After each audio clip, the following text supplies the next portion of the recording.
जय श्री राम मित्रों, आप सभी का मेरे YouTube चैनल संस्कृति विसुधा में हृदय अभिनंदन है। इस प्रकार लंकिनी को मोक्ष की प्राप्ति,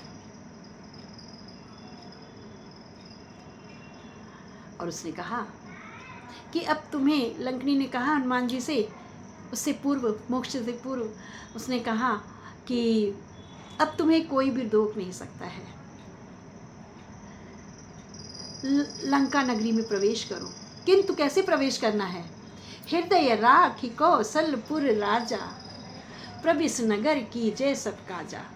नगर में प्रवेश कर जाओ और हृदय में श्री रामचंद्र जी के रूप को धारण करके सभी कार्यों को करो, तुम्हारे सारे कार्य पूरे होंगे। मित्रों, ये सर्वथा सत्य है। मित्रों, मैंने पहले भी बताया था कि अगर आप घर से निकलते हैं, घर से निकल रहे हैं, जल्दबाजी में हैं, आप अपने वाहन पर बैठते हैं, तो आप इस मंत्र का उच्चार करें। चलते विमान कोलाहल होहि, जय जय जय धुनि सुरपुरी होई। विमान चलते कोलाहल और जय जय धुन सुरपुर नभ होई, है ना।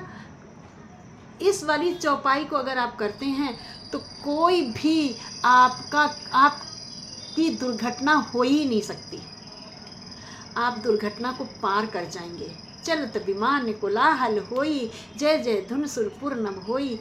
तो इसलिए जब हृदय राखी कौशलपुर राजा, हृदय में हम कौशल के राजा श्री रामचंद्र जी को, रघुवंश शिरोमणि श्री रामचंद्र जी को अपने हृदय में बिठाकर जब चलते हैं तो हमारे सभी कार्य बन जाते हैं। गरल सुधारी पुकरई मिताई, गोपद सिंधु अनल शीतलाई। कहते हैं और क्या हो जाता है, और क्या खास बात है कि गरल सुधारित, जो आपका कट्टर विरोधी है वह भी आपका मित्र बन जाता है। अनुभव है मेरा, मैंने अपने जीवन काल में कई बार अनुभव किया है। गरल सुधा रिपु करई मिताई, जो आपके लिए विष घोलते हैं, जो आपके लिए लोगों के मस्तिष्क में विष डालते हैं, तो वह विष भी अमृत हो जाता है। और जो रिपु होते हैं, जो शत्रु होते हैं, वह मित्र बन जाते हैं। गोपद सिंधु अनल शीतलाई, और समुद्र जो है वह गाय के पद, गाय के नाखून के जैसा सूक्ष्म हो जाता है, अर्थात अत्यंत अत्यंत दुख देने वाली कठिनाइयां एकदम छोटी हो जाती हैं। श्री राम के नाम के प्रभाव से अग्नि में शीतलता आ जाती है। गोपद सिंधु अनल शीतलाई, तो अग्नि में शीतलता आ जाती है श्री रामचंद्र जी के नाम के प्रभाव से। गरुण सुमेरु रेणु समताही, राम कृपा करि चितवा जाही। गरुण सुमेर रेणु समताही, हे गरुण जी, शिव जी ने गरुण जी को भी सुनाई, हे गरुण जी सुनो। सुमेर पर्वत उसके लिए रज के समान हो जाता है, जिससे श्री रामचंद्र जी ने एक बार कृपा करके देख लिया, जिसे श्री रामचंद्र जी ने जिसके ऊपर अपनी कृपा दृष्टि डाल दी, वह उसके लिए सुमेर पर्वत के समान भारी दुख दुष्कर कार्य भी एकदम सुगम हो जाता है, सूक्ष्म कार्य बन जाता है। अति लघु रूप धर्यो हनुमाना, पैठा नगर सुमिर भगवाना। इस प्रकार से हनुमान जी ने अत्यंत छोटा सा रूप बनाया है, बहुत छोटा सा रूप बना, और बहुत छोटा सा रूप बना करके पैठा नगर सुमिर भगवाना, नगर में के अंदर पैठा यानी प्रवेश किया है श्री रामचंद्र जी का स्मरण करके। पैठा नगर सुमिर भगवाना, श्री रामचंद्र जी का स्मरण करके उसने नगर में प्रवेश किया।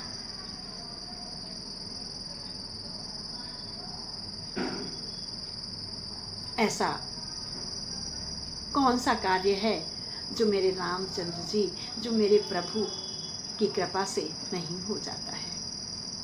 प्रत्यक्ष उदाहरण है, सारे उदाहरण हैं सुंदरकांड के अंतर्गत। एक नहीं 10 उदाहरण ऐसे दिए गए हैं जिनके अंदर ये दिखाया गया है कि श्री रामचंद्र जी के नाम के उच्चारण मात्र से, उनके जय घोष के नाम से, जय श्री राम कहने मात्र से सकल कष्टों का नाश हो जाता है, मूल समेत नष्ट हो जाते हैं। मित्रों, इस प्रकार से मेरे इस सुंदरकांड के सभी एपिसोड्स को अवश्य देखिएगा, सभी वीडियोस को अवश्य देखिएगा, लाइक एंड शेयर अवश्य कीजिएगा और प्रभु की कृपा का प्रसाद पाते हुए चलें। बोलो राजा रामचंद्र की जय, पवन सुत हनुमान की जय।